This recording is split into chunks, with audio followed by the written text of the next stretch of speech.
3, 2, 1, go!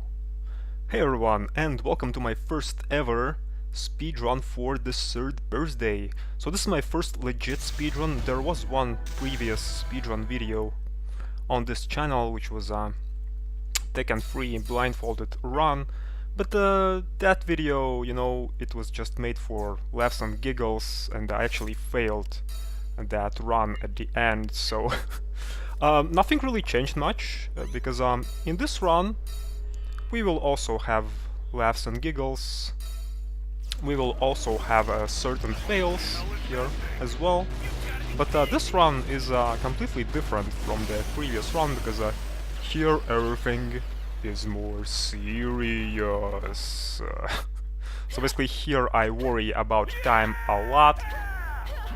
So yeah, speaking about this game, well, it's the third birthday.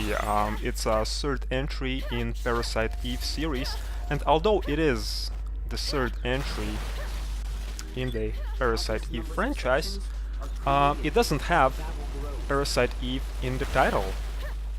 So yeah, like the previous two installments in the Parasite Eve franchise, this installment also has different gameplay. Here the gameplay is more action-based, gameplay is more in your face, and yeah, but like in the previous two games, here RPG elements are still present, so we can level up our character, we can acquire different weapons, different weapon parts, as well as we can get different abilities which we can set up on our, well, it's called DNA board or energy board. And yeah, so with these abilities you can customize your main character, which is Ayabrea, however you like. So obviously for this run I customized my DNA board to get the best time possible, right? Because this is speedrun. And the same goes also for weapons. So basically I placed here weapons that will give me the biggest DPS possible, right? So you may wonder, why speedrun? Because I'm more of a Let's Player, right? I have always been a Let's Player at heart, and I tend to play games pretty slowly. I tend to 100% them, usually. But here... speedrun? Why? Well, actually the case is that I'm currently preparing a Let's Play for this game, for the third birthday. And I am preparing a 100% save file for the Let's Play, because obviously in the Let's Play itself I won't be able to show everything, because in this game, to get everything, you need to make multiple playthroughs through the game. And to get one particular thing, which is just a cutscene, well, you need to complete the game 50 times. I'm not kidding, guys. 50 freaking times. At first I was like, I'm not going for it, screw it, I have better things to do, but then, I realized, let's go for it, because this game is fun, it's awesome, at least gameplay-wise, so yeah, let's give it a try. And obviously, when I was playing through the game so many times, I got bored with it a bit, and then I thought that I have to do something about these next playthroughs, because otherwise I'll be just bored to death, really, and yeah, had to be more creative with things. And then, well, the idea of a speedrun came into my mind, because I played through this game so far 30 times, and I pretty much memorized everything, every room, every way how you should proceed through the room as fast as possible as well. And yeah, decided to give a speedrun a try. So this game, for some reason, it's not liked by critics too much, and the main two reasons are the plot, and well, how Aya Brea, the main character, became sort of like a sex object in this game, because in this game one of the collectibles that you can get are costumes for Aya. As you can see, currently I am wearing Lightning's costume from Final Fantasy XIII, because well, this is a speedrun, so yeah, we have to go through this game as fast as possible at lightning speed. So yeah, I decided to wear pretty thematic clothes here today. And yeah, the plot in this game, it's pretty confusing. I never played previous 2 installments of Parasite Eve franchise, so for me it was even more confusing, but I heard even from people who played previous Parasite Eve games that even for them, when they understood the plot of these 2 entries, even for them the plot for this game was very confusing. So, but you know, to me, who likes pretty mindfucky storylines, pretty mindfucky plots in games in general, for me the plot was not a big issue. The plot is a train wreck, I won't lie, but for me it wasn't a big issue. I was always a big fan of mindfuck stuff in video games. And yeah, in this game, well, it's split into episodes, and it also features time travel, so in each episode we are being transported to a different place in time, so yeah, and the plot itself is not telling you much information about each timeline, so yeah, the plot resembles a puzzle a bit, where you have to fit all the pieces together basically by yourself, pretty much. Maybe that's why I like the plot so much, because well, you know, we have so much people in this world, each person is different, and each person's view on the game, on the plot, is different as well, so yeah. So basically this game is being disliked by people who, I think, don't want to think a lot, and also by people who, well, just can't appreciate these delicious Aya's butt cheeks, you know. Yeah, some of the costumes are pretty hilarious in this game. There's even a costume where Aya wears a suit of a bunny. Latex bunny. I'm not kidding. So yeah, in that costume, well, Aya's butt cheeks are being exposed to their full potential, you know.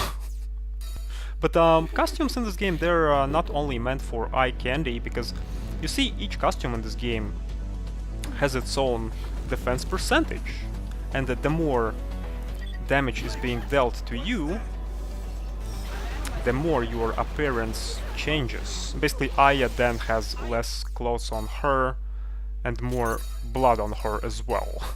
So okay, it is still an eye candy, but the thing is, the less clothes she has, the more damage she'll take from enemies. So yeah, costumes in this game, well, they are not only for show, but they actually work like a game mechanic.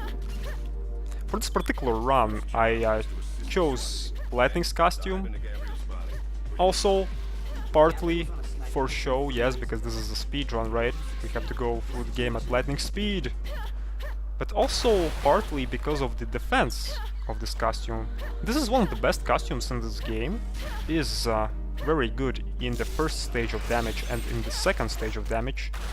So yeah, in this particular run, this is actually my first run where I coordinated stinker attack? didn't got the second stage of damage for the costume at all. So basically I stayed in this, my first form, which wasn't even my final one, for the whole run. So I took very little damage in this run. And it's a pretty big achievement, to be honest, because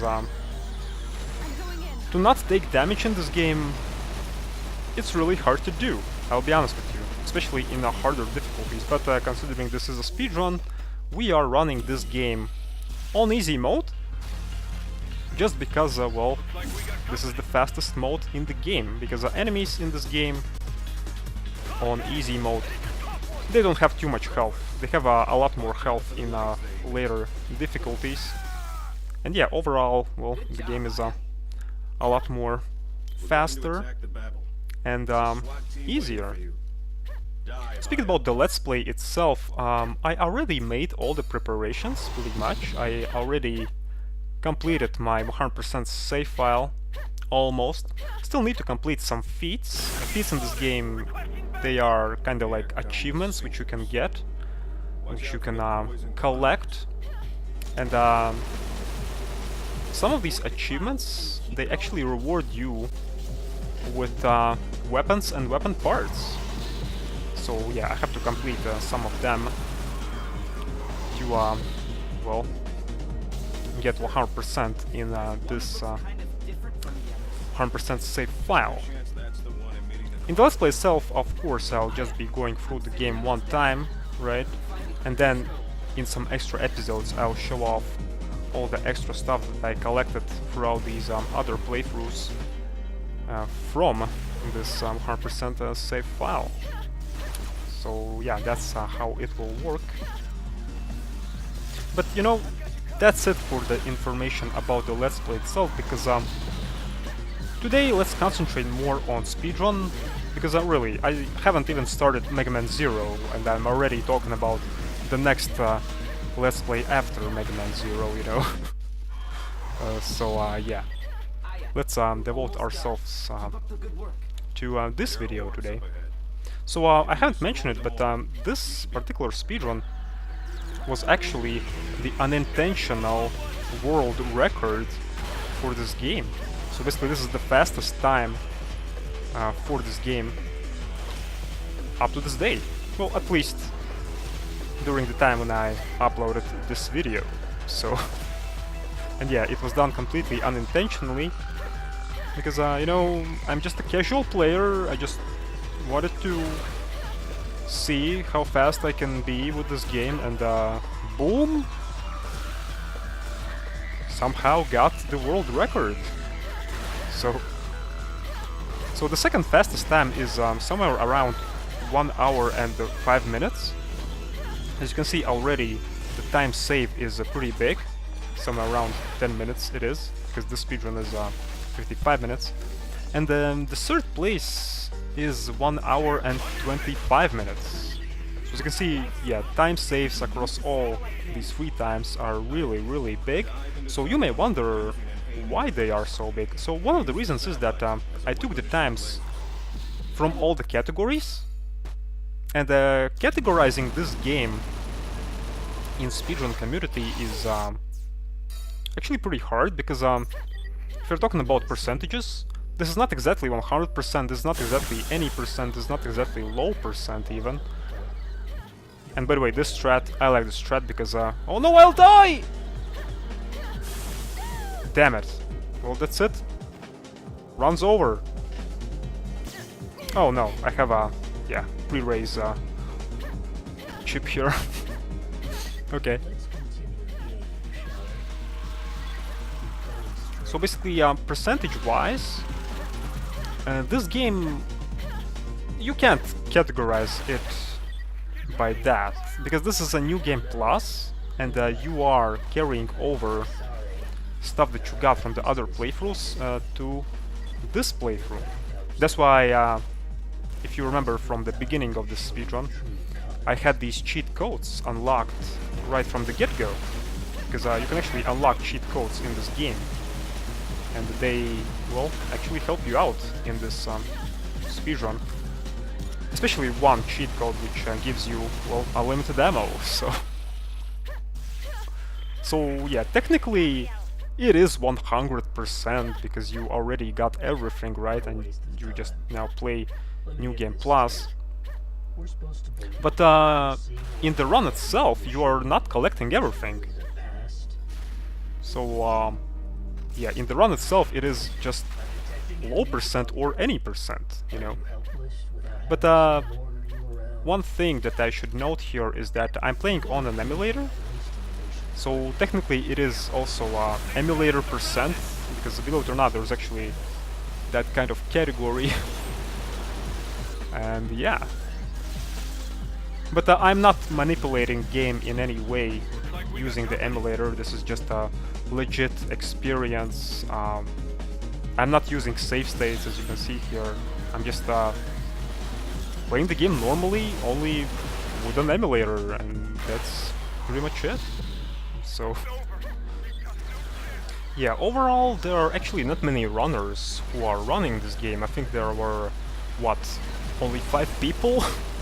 And that's it. So yeah, world record, but in the crowd of well, 5 people, and that's pretty much it. But I think one of the reasons is that well, this game is not too popular because it was not marketed properly by Square Enix. It's a Parasite Eve entry without Parasite Eve in the title, you know? So yeah, that's why not many people actually know about the awesomeness of this game. By the way, speaking about this speedrun, it is not registered speedrun. I haven't registered it in any speedrun site, and I think I won't be actually doing that because let's be honest, I'm more of a let's player at heart. I was never a speedrunner. This speedrun is just to show you that nothing is impossible, everything is possible. Even a casual 100% let's player like me can be fast at games, can break records, and hopefully this video will be an inspiration for someone as well, that you can be a special snowflake. Don't worry, you know. Basically everyone can be special if they put their heart and soul into it. At least that's what I think, so yeah. And I think I won't be registering this speedrun in these speedrun sites, because what's the point, really? I don't see the point just to register the speedrun and never return to that site ever again, you know? Those who are interested, well, they will find the speedrun, really. And yeah. I think one of the other reasons why the time save is so big for me in the speedrun is that I'm actually using many strats that other speedrunners are not using.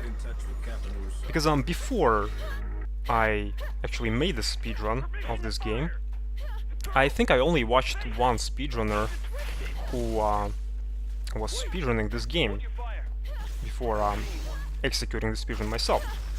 And it was a long time ago, so I even don't remember which strats he used and such, you know. So basically all the routing was done only by myself. I yeah, memorized all the rooms, memorized all the roads, and there's a lot of execution involved in this speedrun. From the casual point of view, you might think that, you know, okay, each episode is split into rooms, and you just have to kill all the enemies in the rooms, right, and proceed further, but it's actually not entirely true. In some rooms, it is the case. Yes, you have to defeat all the enemies to proceed to the next room, but in some rooms you only have to defeat certain enemies, and in some rooms there are also these red orbs which you have to destroy, and only then you can proceed further. In some rooms you have to destroy all the red orbs, in some rooms you only have to destroy some of them. So yeah, there's a lot of knowledge involved in this run, so I think making and preparing a let's play for this game actually helped me a lot, because I was analyzing this game for quite a bit, really. You need to do that for 100% let's plays, and yeah, I think it helped me a lot. So that's why I was more brave to make the speedrun for this game. because I already knew what to do. So remember when I told you about the plot, how it resembles a puzzle in this game? Same rule can be actually applied to the routing of this game. Basically, we have these several episodes in this game, right? Each episode is split into rooms where you need to open doors in some of them, and the requirement for opening these doors is different in each room. I already mentioned the requirements. Either you destroy the orbs or the enemies, right? And yeah, basically in each room you just have to solve the puzzle to proceed further. Basically what you have to do in each room to proceed further, you have to solve that question. And yeah, when you place all the puzzle pieces together, well, then you complete one episode, then the other, and then whole big picture just falls into place. So yeah, then you basically get it. So after I recorded this speedrun, I was actually really curious about other people's speedruns, and then I watched some of them. What really surprised me was that not many people are actually using my strats which I used for this speedrun. For example, remember that pre-race strat where I died and then got resurrected? People are not using that strat at all. They just go to the upper section where there is no fog, and then they just proceed through that section that way. But I think that route is a much more longer route. So yeah, easier way is just to equip pre-race chip and to go to the lower section where you normally don't have to go because there is poison fog, right? Okay, you'll die, but pre-race will resurrect you, and yeah, even with this death you'll still save time if you just go through that lower section. And yeah, strats like that, basically. There are some other strats which people are not using. One of them is this strat, which I will be showing you right now. So here normally you have a lot of dialogue, but if you go to your menu and select retry, you then can retry playing the current screen, right? And for whatever reason, here it skips the whole dialogue, and then you can proceed to the gameplay just instantly. So I don't know how that works, but it works. And I actually found about this strat completely by accident. Yeah, some people who were active on Twitch when I was active on Twitch may remember that I played this game, and actually some people from Twitch helped me with some strats to this game.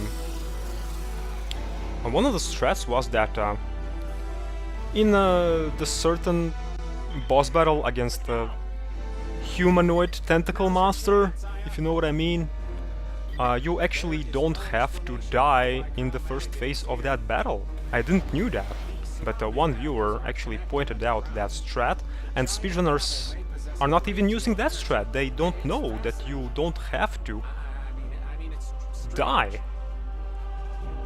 So, because yeah, that's a massive time save, because you normally have to die there, but there's a lot of dialogue, a lot of plot if you do that. So basically it's maybe 2-minute time save or something ridiculous like that. So yeah. So as you can see, I'm using this roll a lot. Basically I'm kinda rolling a few times in a row.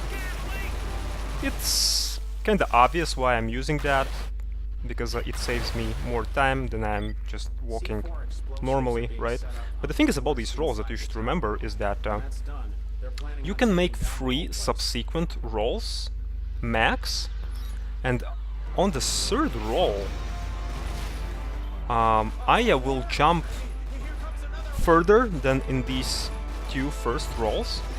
But the thing is, why I'm not using the 3rd roll is because 3rd roll, I think, actually loses you time. Because the thing is, Aya will go like huh, huh, huh, you know, on that 3rd roll, and when she goes like huh, then she is being stunned a bit by that 3rd roll, and yeah, you are losing time there. So I think just using 2 rolls and then going a bit normally and then using 2 rolls again and so on and so forth is faster. Speedrunners, they use 3rd roll, but they are kinda cancelling the animation of the 3rd roll in a pretty clever way. They are pressing the liberation buttons during the 3rd roll when they don't have the liberation bar filled, and what it does, it actually cancels the animation, because Aya will be kinda stunned. She will go like for some time, and yeah, then she won't proceed to that animation of that 3rd roll. But the thing is, even with that you know, when she's being stunned, when she can't use liberation but you're kinda pressing the liberation buttons anyway, you still lose time, because it is also an animation, you know, when she goes like that. So I think, yeah, just using 2 rolls is the way to go. So that's why I'm sticking to that tactic. Liberation, for those who maybe are curious, is that red bar at the bottom, which is being filled up when you deal damage to enemies, and when it's being filled up, then you can execute this very, very powerful mode which you enter, which is called Liberation, and in that mode you deal a lot of damage to enemies. And yeah, that mode is awesome, but not so awesome for speedruns, sadly. My weapons are customized that way, so my Liberation gauge fills up faster. But speedrunners usually don't do that, just because of that, you know, what they do at the 3rd roll when they are kinda cancelling the animation. Because if you are cancelling the animation that way, when your Liberation gauge is full, you will actually execute the Liberation. So that's why they are kinda evading Liberation. But I, on the other hand, am actually encouraging Liberation. So, but in general though, Liberation for the speedrun is not too important.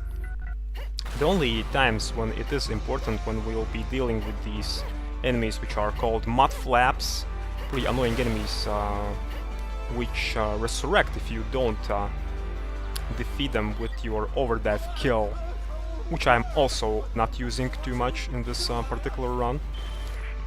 So yeah, basically if you defeat mud flaps really, really fast, then it's really, really big time save. So for that, Liberation is just awesome. And yeah, here we have worm enemies, which are really, really annoying enemies. As you can see, I'm using sniper rifle to deal with them, to hit their weak points. And it's pretty hard to do, so I had to learn a bit how to play with sniper rifle. Sniper rifle is insanely great weapon, but it takes a while to learn to play around with it. Because you see, the aiming with the sniper rifle in this game is done with your analog stick, and oh man, analog stick is sensitive like hell. So yeah, it takes time to actually learn to aim the rifle. But when you learn how to do it, then it feels really, really satisfying. So yeah, speaking about Liberation, I have Inferno on my DNA board. Inferno basically uses up all your life energy during liberation to wipe out all the enemies in the room. Basically, it deals massive damage to them. So I thought that maybe this technique will be really useful for speedrun, right? In theory, it sounds great, and even the animation is awesome, you know, it looks really flashy. But then I realized that Inferno actually loses you a lot of time just because of that cool animation, and then I kinda decided not to use it. I still have it on my DNA board here, but yeah, I was not using it like at all. Yeah, how my board looks like and what weapons I use, you can see it during the time when I am switching between the actual missions. So if you are curious and are interested in that, well, then pause the video and check both the board and my weapons as well. Yeah, speaking about the board, overall, just like weapons, they both are optimized for the best time possible. But if you're speaking only about the board, what you have to remember that stay away from haste over energy chip, because it will actually lose you a lot of time. The thing that haste does, it slows down time, which is really good chip for casual playthroughs, because then you can just deal with enemies in a more faster way, you know, because then they will just be slowed down. But for speedruns, it's actually not working out too great, because haste not only slows down enemies, but also the time around you. So remember these doors that I told you about, that in each room there is a certain requirement to open these doors which are blocking your way. So haste actually slows down the opening of these doors as well. So yeah, that's why haste for speedruns sucks, really. And here we have some pretty fun section where we are, well, a helicopter. We play as helicopter. Aya becomes one with the helicopter. Yeah, I think the name of the helicopter, Behemoth 524, is a reference to Final Fantasy games, because, well, this game is made by Square Enix, and Square Enix, well, yeah, they are responsible also for Final Fantasy games. Yeah, don't pay attention to the plot too much in this video, because in this video, as you can see, I'm skipping through all the awesome cinematics, all the awesome cutscenes, just for the sake of time. So yeah, in this video, gameplay is all that matters, but you will see the full glory of this game in the Let's Play itself when I'll get to it. So yeah, don't worry, because in this video, gameplay is all that matters. So, and if you are wondering what you can actually get after these 50 runs through this game, well, it's just a cinematic of Aya Brea taking a shower, and that's pretty much it. You can actually view that cinematic in the game itself, but to view it whenever you want from the menu, you actually have to complete the game 50 times. So yeah. There's one particular strat which I heard of, that if you press start during certain times when there's dialogue, then you are actually skipping the text boxes. But I don't know, I tried it out, but it kinda didn't work out for me. So there was no very big time difference. So yeah, I decided to ditch that strat. To be honest, guys, it's really hard to memorize when there is dialogue and when there is not. So I think I'm already doing a perfect job in this run so far. So yeah. But this is not the best run in the world. I personally believe that the run can be still improved. Although you may think, oh yeah, world record, but no, the run, yeah, still can be improved, because there were some screw-ups, especially after this helicopter segment, and in the next episode as well. So without these screw-ups, I personally think that the time could be better. So yeah, I actually made several recordings for this run. At first I thought that I'll make 10 recordings of this speedrun and then I'll just choose the best time out of these recordings. But then I thought that it will be too much. Then I cut it down to 5 recordings. And the thing is about these 5 recordings, that each next recording that I made was actually better time than the previous recording. So yeah, it's pretty interesting. So it kind of proves that this run can be consistently improved. That's why I like these speedruns so much. I hold a very big respect for speedrunners because they make the impossible possible. Basically, no run is identical to the previous run of the same game, and yeah, the time can always be improved, you know. That's why I enjoy watching these GDQ and the ESA events. So yeah, if there is a speedrunner marathon, then I try to tune in as fast as possible. And here, the death that you just saw, that was the biggest fail for this mission. I actually died here because Worm just swallowed me, so yeah, I didn't realize actually that at first, because I thought that Worm swallowed a troop, not me, so I just continued to shoot the worm. I tried to look for its weak spot, you know? But yeah, I didn't realize that the worm actually swallowed me as well. For some reason I thought that worm can only swallow one person at a time, but apparently it can swallow even two. So yeah, that section didn't work out for me too well. So I had to improvise a bit. That's why I retried. The game kinda allows you to do that. You can just retry playing the same screen over and over again. So, and this boss, it features a very big time save, because you see, normally, casually, you have to wait for the helicopters to spawn to defeat this boss that way with helicopters. But if you have very strong weapon equipped, you can just skip all that helicopter phase, and it's a really big time save, because then you'll just deal with this boss normally with your weapon. So yeah. Okay, and now we are slowly approaching the end game. As you can see, sometimes when I'm traversing through these sections and I'm just walking normally, I'm switching to my gun.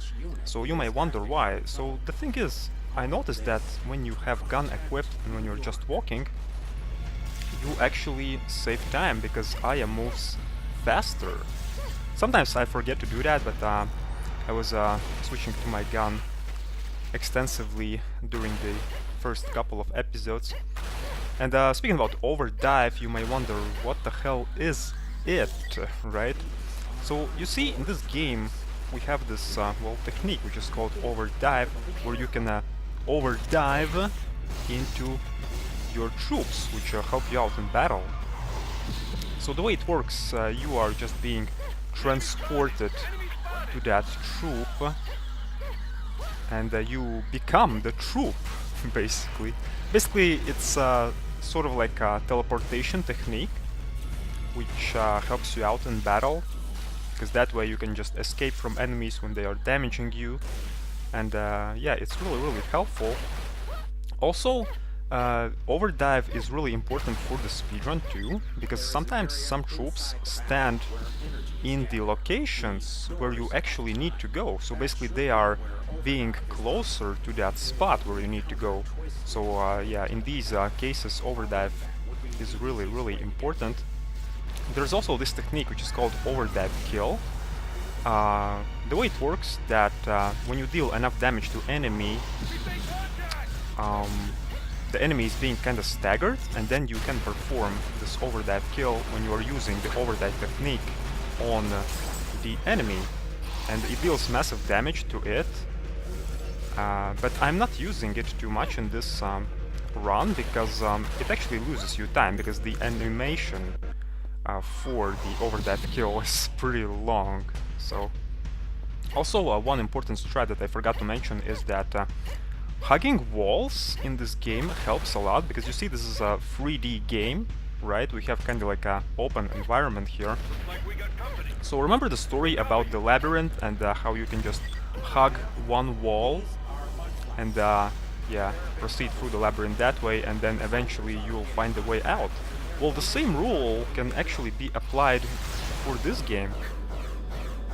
So yeah, hugging walls helps a lot in this game, and it's also a pretty important strat. So, but yeah, the way I died in that worm battle, that was pretty hilarious. It never happened before, man. Like, no, but for real, it never happened before. That's actually the first time ever when that happened with me. So that's why, yeah, I had to improvise in that section. But in the end, it turned out pretty well. You know, the best time still. So I'm pretty happy with the run overall. Speaking about strats, there are also some strats which are really important only in some certain situations. For example, in episode number 2, there was one part with these hornets that I had to shoot down with my sniper rifle, if you remember. In that section, you actually have to wait for a bit to actually shoot down those hornets, because if you do that too fast, then the game will kinda glitch out and some of the hornets will be too far away. Basically, they'll be too far in the air and you won't be able to reach them with your sniper rifle for some reason. Basically, they'll be just too far, and it doesn't matter where you are in that room, you just won't be able to reach with your scope these hornets. So yeah, you have to be careful there. Obviously, I can't just mention each and every strat that I performed in this whole speedrun, because I think actions speak louder than words, and you can actually see everything in this video. I only mentioned the most important stuff, so yeah. And here is pretty awkward section where you just have to wait for the mud flap to spawn, so it's just perfect time to play around with our troops. So yeah, here are some bombs to keep you company. Have fun, guys. Yeah, considering we have infinite ammo, we also have infinite bombs. So yeah. So yeah, here I was playing around with this Charlie Hawkins a lot, so that he's not bored to death here, you know. Okay, wanna bomb? Come on, man. Cooperate. Come on. Here you go. Well, you know, I had nothing better to do, so had to play around with my grenades. And yeah, here's our big, giant hentai monster. So you see, when you don't defeat these mud flaps with overdrive kill, they die, but then the ghost appears. And when it appears, it kinda moves slowly and tries to catch one of your troops, and when you get in touch with it, then mudflap spawns again. So actually this Charlie Hawkins, you know, the guy with who I was playing with my bombs, he actually helped me out there, because he was standing in the position where I wanted him to be, so I can just dispose of that second form of mudflap much more faster. So yeah. And sorry, Wardle Han, you too, but you know, bombs are good. They can keep you company when you have nothing better to do, so that you are not being bored to death, you know. Yeah, the way how I deal with these mudflaps when I don't have my Liberation Gauge filled, so that I can't execute my overdive kill on them, I just wait for the second phase of mudflap to spawn. I just wait for that ghost, and then I overdive into the troop which is next to that ghost, so that the ghost touches that troop faster, and then I quickly overdive into the other troop which is closer to the door. Then I dispose of that mudflap which has been resurrected, and then I quickly proceed through the door at lightning speed So yeah, that's how I deal with them. There's also one thing that I forgot to mention about the intro mission. We have an intro mission in this game, but when you complete the game and start a new playthrough, you can actually skip that intro mission. So of course, in the speedrun, I skipped that mission because that's a very, very huge and massive time save. So yeah, the intro mission features a lot of different dialogue boxes, a lot of plot. So here, time is all that matters. So of course we are not playing the intro mission. And now, oh boy, we are taking on probably the hardest section in the entire game, especially on your first playthrough, because this whole section will be filled with enemies which will be constantly spawning here. So basically your goal here is to survive until the backup arrives. So in this whole section, liberation helps you a lot, because you see this whole section is filled with these snake-like enemies which are called rollers. Not to be confused with rovers, which are different enemies. Rovers are these enemies which look like giant spiders. They are much more harder to deal with, but rollers, in this particular episode, they like to set up the shield when they spawn. So in order to break the shield, liberation helps a lot, because then you can just break the shield instantly, then overdive, kill them. And yeah, liberation also helps against mudflaps here, of course, because with the liberation you can overdive, kill them much more easier. A critical shot over energy chip also helps here a lot, but it was not being too cooperative with me for whatever reason in this playthrough, in this run. The way how critical shot works is that it only works with your handgun. So only two ways how you can break these freaking shields of these rollers is via liberation, by using energy shots, or critical shot. But yeah, critical shot was being activated very, very rarely here for whatever reason. What amazed me about this run was that power surge over energy chip activated very, very frequently, and I was really, really happy about it.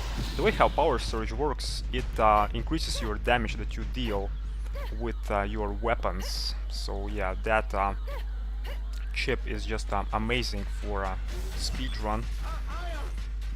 Okay, and now we are heading into the Reaper battle. So Reaper, Jeeper Creeper, but I like to call this boss RNGeeper just because you can never predict this boss, how he will react. So in this particular run, I actually lost a lot of time on this boss. I think I lost approximately 1 minute on this boss alone, so overall this whole episode was not very good for me in this run just because of this single boss battle against the Reaper.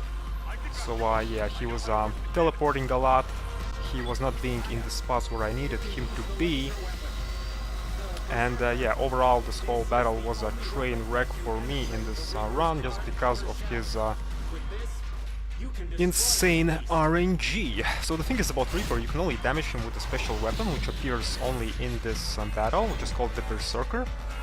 And yeah, you basically need to have these troops which carry the Berserker. You need to make sure that they are alive. And the Reaper here was being very furious. He was being very, very relentless, you know? So he was basically just taking away all my troops. He was insta-killing them a lot. You can kinda interrupt that insta-kill move by using liberation and overdiving into that troop which is being taken away by the Reaper. But it's a huge time loss to do that, so I was not doing that. I was just making sure that the Reaper is not taking away my troops that have the Berserker gun. So yeah, this battle was pretty insane for me, but even with this time loss which I had here, overall, as you can see, the run was a world record. The run was a success. Yeah, if you remember the Reaper, we met this guy throughout this whole game. In other episodes we were escaping from him, and now we are taking him on, well, in this battle here. So for the second phase of this battle, you can actually damage him with your regular weapons, but yeah, the first phase is the most tedious one, where you just have to use the Berserker weapon. If you remember the very first episode where I was escaping the Reaper, I actually took the left path there, which is a much more dangerous route, because Reaper can just trap you there. But I took the risk, because usually speedrunners take the right route there, which is a longer route, but it's more safer. But yeah, I decided to take the left path, because I had enough speed with these rolls, you know, and yeah, saved a lot of time there. So the Reaper was not being too cooperative with me in this battle at all. There's also Reaper glitch, which speedrunners exploit here. Basically what they do, they fire the Berserker laser at the Reaper, and when laser is being shot, they pause the game, and for whatever reason, game registers that laser's shot as a one single bullet. So basically what happens is that when you pause the game, the Reaper is being constantly damaged by that one laser. And yeah, after a while, when you just wait for a while on that pause menu and then go back to the game, then you just decrease Reaper's health a lot. But as you can see, this is a glitchless run, so I was not even using that Reaper glitch exploit. But even, yeah, without this glitch, I still managed to get the world record somehow. I don't know how, so...